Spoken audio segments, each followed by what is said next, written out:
So I ordered some Stephen King books. The Stand was the only one I had. I used to have The Outsider. I used to have the hardcover. I lent it to my brother to read, and I never seen it again. So I rebought myself this. I've read this. I really enjoyed this one. I haven't read this one.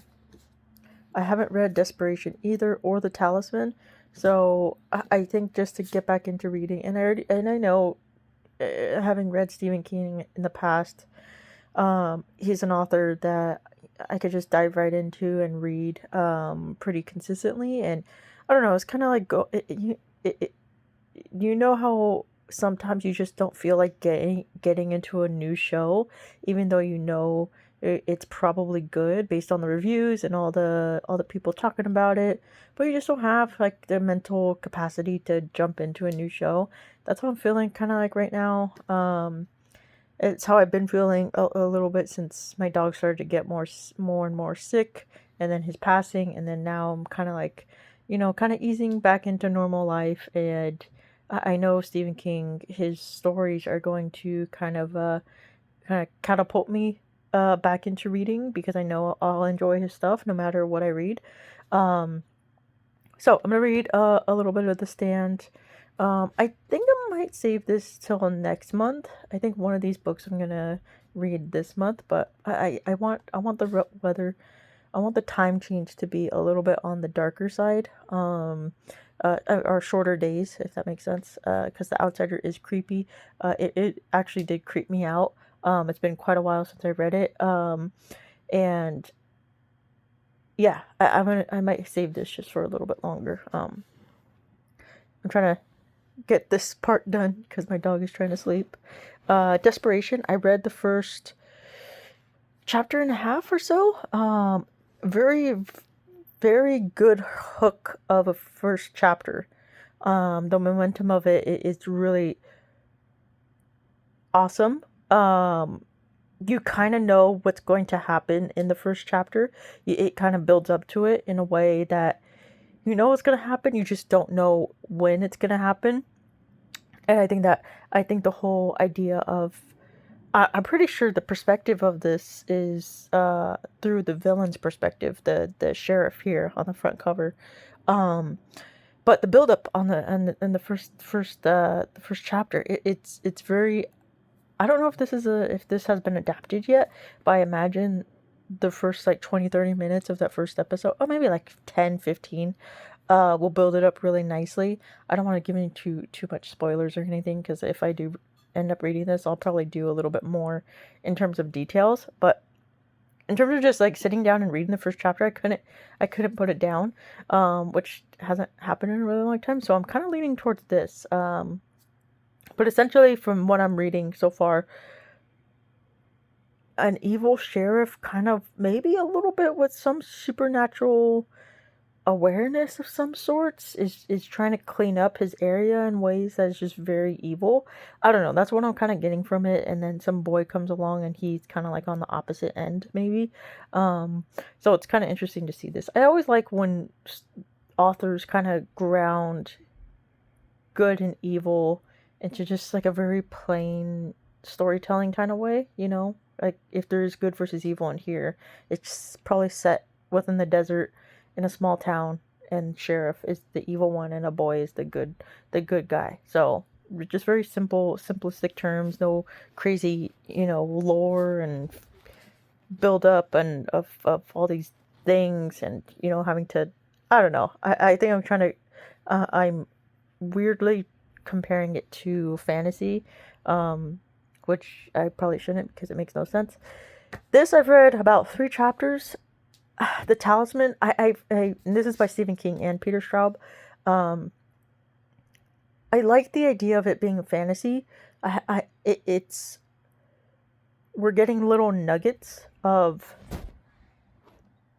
oh, his arch enemy, the garbage truck. It's like, it's not worth it today. um, So in the little bit I've read, it's the few chapters I've read, there's little nuggets of this fantasy world kind of creeping into the story here. And this one follows a kid. His mom has cancer, and he kind of finds this entrance to a parallel world, and I guess there's this thing called the talisman over there that grants someone maybe health or revival or something along those lines. The purpose is to get this talisman and give it to his mom so she doesn't have any cancer anymore.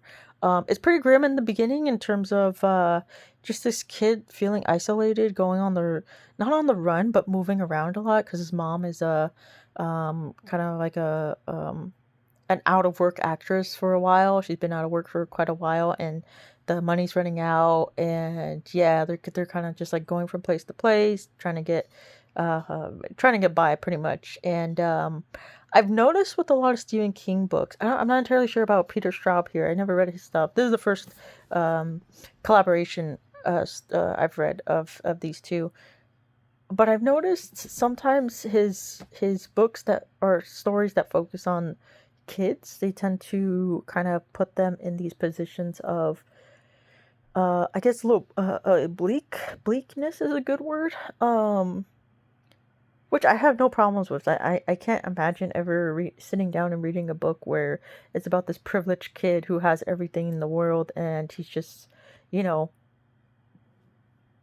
bored or mad at something that doesn't matter. I can't imagine that being fun to read, or even fun to write for people.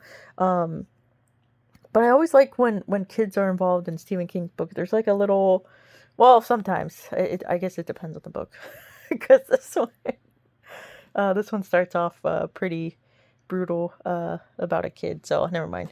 Also, I imagine I haven't read the book, but I imagine there's a lot of crazy evil things happening to kids in that book. Anyway, um, I don't know. Maybe I'm just thinking of something else. Maybe I'm thinking of the greater uh, writing style of Stephen King and how he sometimes, you know, um, gently releases his characters that are kind of like down on their luck into these adventures in a nice way, instead of just thrusting them into dangers and evils right away. But yeah, I think I'm gonna read a little bit of this just because I like the idea. I've always liked stories of the start of apocalypses, and especially zombies, viruses. I think Contagion is probably in my top 5 favorite movies ever. Even though that one isn't even, I don't think Contagion is an actual movie. I think it's just a documentary made before a pandemic happened. So they're pretty ahead of their time with that movie. But anyway, yeah, I'm gonna read this stuff. And then I'll play some Stardew Valley later.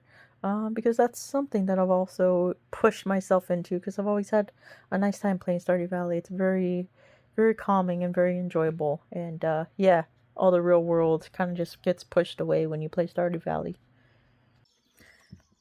So I've also been playing a lot of Stardew Valley, and I forgot where I left off. It's been maybe a few days since I last played. I've been trying to read a lot these past few days since I filmed the last portion of this video. But yeah, this is my farm. I'm in the first year still. I think I'm about to be on the second year. Oh, I'm on year 2. Oh shoot. Well, I played this for a while and then I stopped for quite a few months, and then I just recently got back into it maybe about a month or so ago. So I guess that makes sense. I thought it was a little bit earlier on. The problem with Stardew Valley is that when you start playing after taking a long break, you realize that the next update has been announced, and because the guy concerned ape, he doesn't give us a set schedule. I mean, if he's still doing the stuff on his own, then yeah, he shouldn't be putting pressure on himself to push things out so quickly. But it's kind of crazy when I started this back up maybe a year or so ago with 1.6 update, and then I took a long break, and then I started playing again, and then 1.7 update was kind of announced. But again, it could be a year or another, or 2 years or so before 1.7 comes out. So I'm trying to do as much as possible with this 1.6 update. Just kind of see what all the new stuff is. I know that there's bananas now, and I think there's... How many cabbages do I have? Can I... Oh, no, it's still going. Isn't there a new...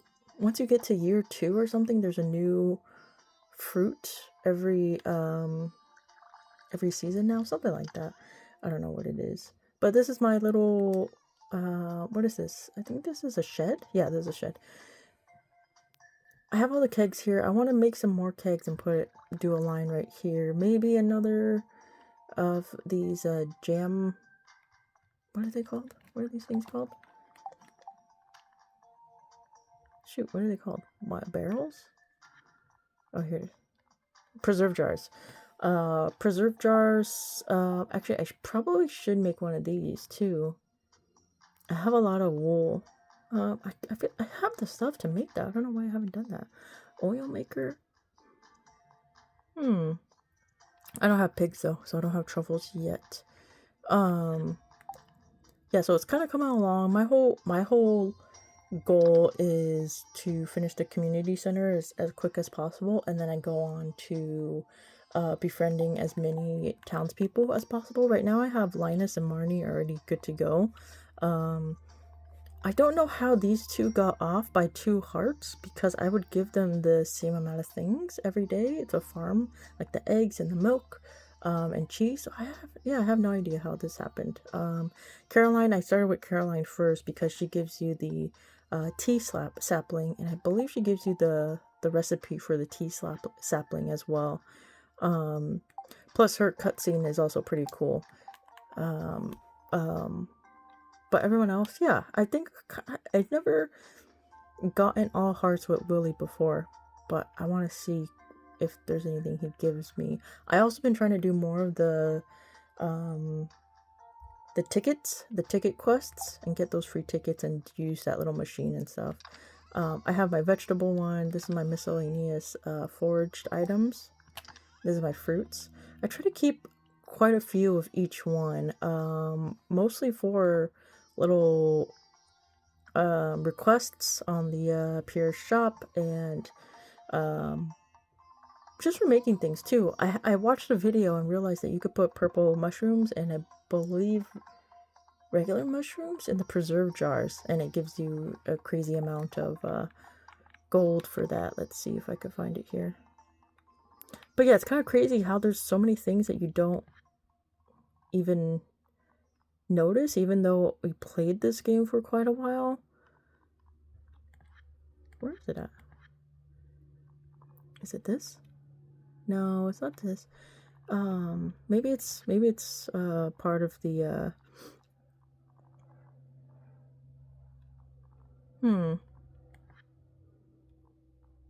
maybe it's part of this and this. Maybe it's right here? No. No, these are... Yeah, I don't know. I don't know where it's at, but what am I trying to do? Oh, let me put these here just in case. Let me do 5. Once I get 5 of something, I try to put it away. Either for these kegs and stuff or other things. I'm trying to keep this. Actually, I probably should get another chest or something. Actually, is there a way? Wood and copper. Oh, I have to do that. Because I want to have a chest full of beverages, but I feel like I should move these to my house. Oh, and I also been putting honey in the kegs as well. So let me put this in here. So this is kind of my chest of just items to put in the kegs. Actually, let me do this right now. Take this. I'll take this. And usually I just sell these things because I don't know who to give them to. I feel like I could give them to people, but because I'm still pretty... I only have $66,000 right now. I feel like I need to sell as much stuff as possible.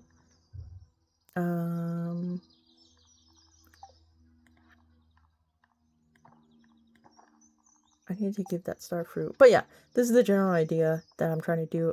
I've tried to have this little plot of stuff. I think on the next one I'm going to fill this in and replace these with the uranium sprinklers I have right there, just in random spots, because I did one of the large community quests that I had to do. I think it was a 25 or 30 gold star crops, vegetables, and oh no. Oh, did I already say hello to them? And then I got my little area over here for all the farm products. Try to get everything together. And then I got this chest over here.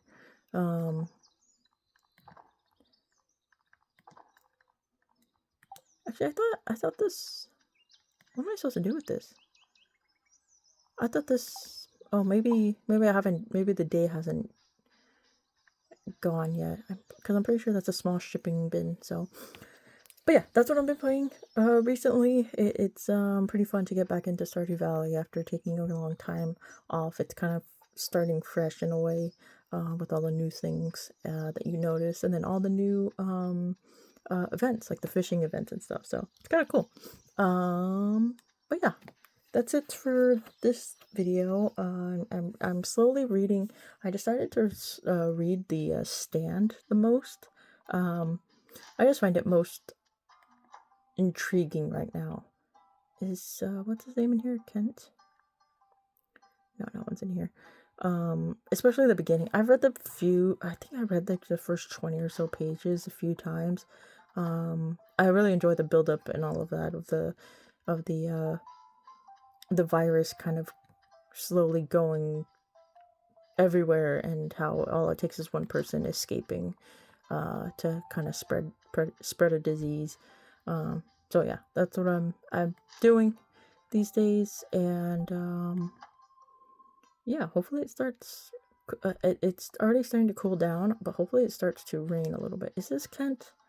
I never really talked to him. Oh, Sam? Wait, who do I need to give this to? Yeah, who the frick is Kent? I thought that was Kent. Oh, it's that guy. Where is he at? Okay, I'll pause it here. Let me know if you're a big Stardew person, or if you're a big Stephen King person, if I'm starting off right by reading The Stand right now, or if I should read something else, like Desperation here, if I should just read The Outsider again, or even The Dark Half right here that I got from the bookshelf in the back garage. I tried reading that a while ago. I don't know, it just didn't really stick, but I could try again. I also have Insomnia that I've put a few chapters in, and I just stopped. But yeah, I don't know. Maybe I'll give myself till the end of August to finally pick a Stephen King book to read all of September. Maybe that'll be my goal. Yeah,